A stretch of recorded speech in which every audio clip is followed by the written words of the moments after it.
Ain't got a dime to my name, what a terrible shame.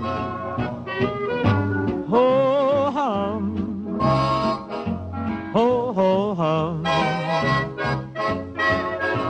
Just found a hole in my shoe and my stocking shows through. Ho hum, ho ho ho ho ho ho ho ho ho ho ho.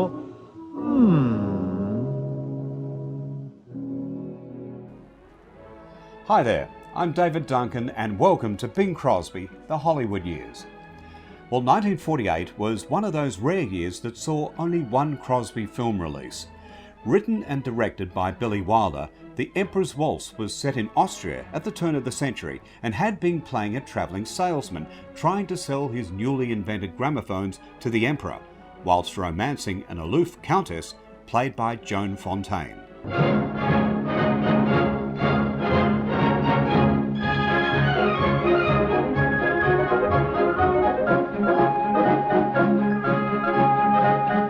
Actually filmed between June and September of 1946, it was 2 years before the public got to see The Emperor Waltz, which was apparently inspired by a real-life incident involving Franz Joseph I of Austria.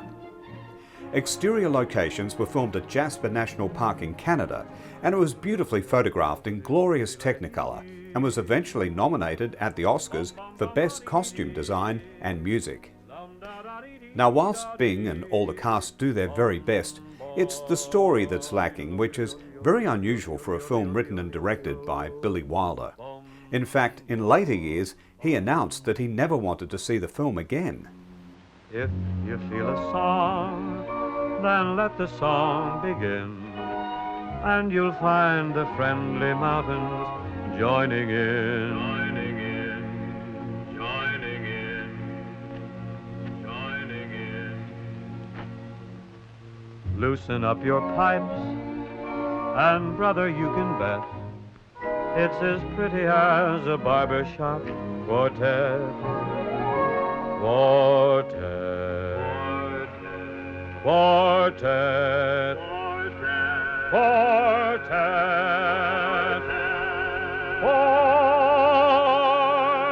quartet, quartet.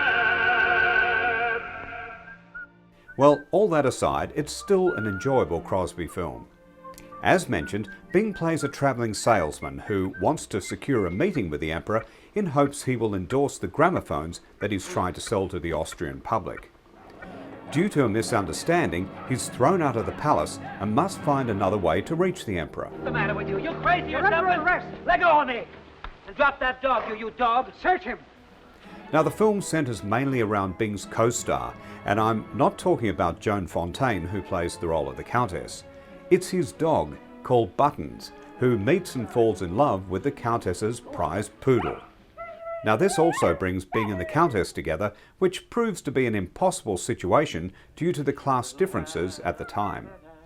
However, love conquers all as Bing serenades the two love-struck dogs and the Countess with an old classic, I Kiss Your Hand, Madame, which was one of Bing's first solo recordings under his own name back in 1929. Sometimes I wonder if hearts are broken by little love words that are left unspoken.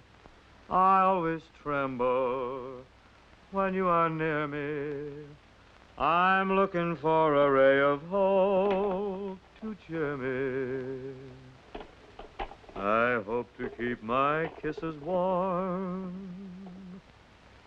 until we meet in shadow form. In dreams I kiss your hand, madame, your dainty fingertips, and while in slumberland, madame, I'm begging for your lips. I haven't any right, madame, to do the things I do. Just when I hold you tight, madame, you vanish with the night, madame. In dreams I kiss your hand, madame, and pray my dreams come true. You can say your lips are not for me, but you can't hide the kiss that's in your eyes. Would you mind not singing? What was that? I said, please stop singing. Bing also serenades the Countess with the lovely ballad The Kiss in Your Eyes, which had lyrics written by Johnny Burke, set to the music of Richard Heiberger, who was a famous Austrian composer at the turn of the century. Yes, and you can say tonight will come and go without a single moment's worth of sighs. But why should I agree when I know what will be? It's plain to me, plain as the kiss in your eyes,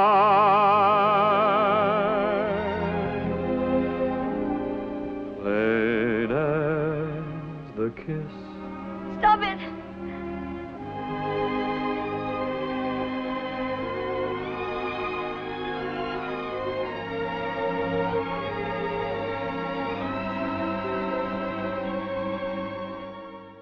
Before long, Bing and the Countess decide to go against conventions and marry, and a meeting with the Emperor is finally arranged.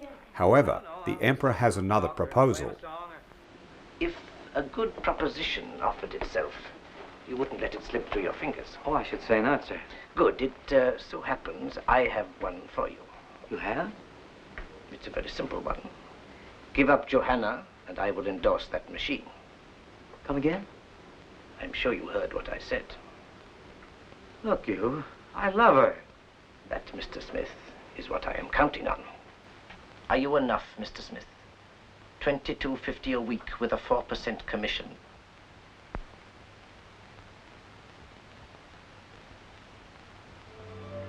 My mind isn't as quick as yours. Let's be quite clear about this. It was that photograph from the very beginning. Oh, come now, Countess. What's a salesman after? First, last, and all the time. Sale. Of course, and everything that's happened between us. All those words, those silly dreams, that was all part of what you call a sales campaign. I had a hunch you'd be a little sore, but you couldn't have taken it seriously. A countess and a drummer, come now. Feeling betrayed, the Countess wishes to never see Bing again until it's discovered that the royal poodle is expecting a litter. But when the litter is born, the Countess and the Emperor are told that all the puppies had died. Bing, however, finds out the truth and succeeds in exposing things before the puppies are destroyed. Where are the pups? Throw him out. Wait a minute. Where are those pups? What goes on here? Orders have been given. What orders? What are you going to do? Get out of here. Hold him. You're not going to kill him. You're not going to, you understand? Because I'm not going to let you. Oh, I don't care how many of you there are. They're not pure enough for you, huh? Not quite your sort. Freaks. What have you there, Mr. Smith? Scheherazade's puppies, and you know it. Bring them here, Mr. Smith. And as my hearing is not impaired, please do not shout at me. Well, I wanted to get my 2 cents worth in before you started talking. Last time, like a chump, I kept my mouth shut. And what did you do? You sold me a bill of goods about the wrong side of the tracks and me not being good enough. You remember? Are we discussing the Countess von Stolzenberg, or the contents of that basket? Well, it amounts to the same thing, only now I know, with your very kind permission, that you were full of cracked dice. Now this brings about a happy conclusion with Bing dancing with Joan Fontaine and singing Johnny Burke's lyric to the Emperor Waltz, which was based on a composition written by Johann Strauss. Love is a dream, yet it's so real, hard to explain just how you feel. deep in your heart, joy seems to dwell. Like poets say, it's perfectly swell. Now, the filming of The Emperor Waltz apparently didn't go very smoothly. Now, Billy Wilder said that because Bing was such a big star at the time, he let him do his own thing as far as characterization was concerned. Now, it was indeed a very rare occurrence that any of Bing's co-stars throughout his career had anything bad to say about him, but it was Joan Fontaine who expressed her displeasure some years later. Reading her account of things makes one understand the way things may have been. Apparently, she thought Bing was rude because he didn't stand up to greet her when she walked into the room. And also, in her words, she was a big star at the time and Bing treated her like she was a nobody. Absolutely. There are such things as class distinctions. How's that? Class distinctions, I said. I thought that's what you said. Two kinds of blood, you mean. Blue blood and the kind we have. The kinds you get at the 5 and 10 cent store, huh? Precisely. Well, anybody who knows Bing Crosby would know that this sort of egotistical, self-important attitude is something that he just had no time for.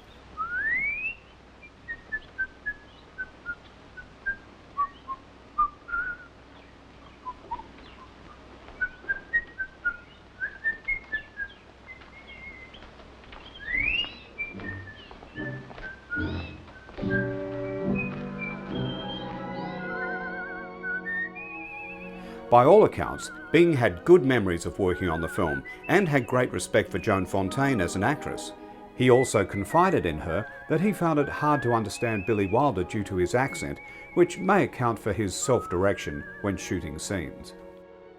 Upon release, The Emperor's Waltz was a financial success, raking in over $4 million at the box office and becoming the 13th most successful film for Paramount in the 1940s. Now, 1948 also marked the 5th consecutive year in which Bing was named the #1 box office star in America, a feat that had never been achieved before. I mean, could the winning streak continue? We'll find out in the next episode of Bing Crosby, The Hollywood Years. I'm David Duncan. See you then. Just when I hold you tight, madame, you vanish with the night, madame. Ba-ba-bee, ba-boo, ba-bee, boo-boo.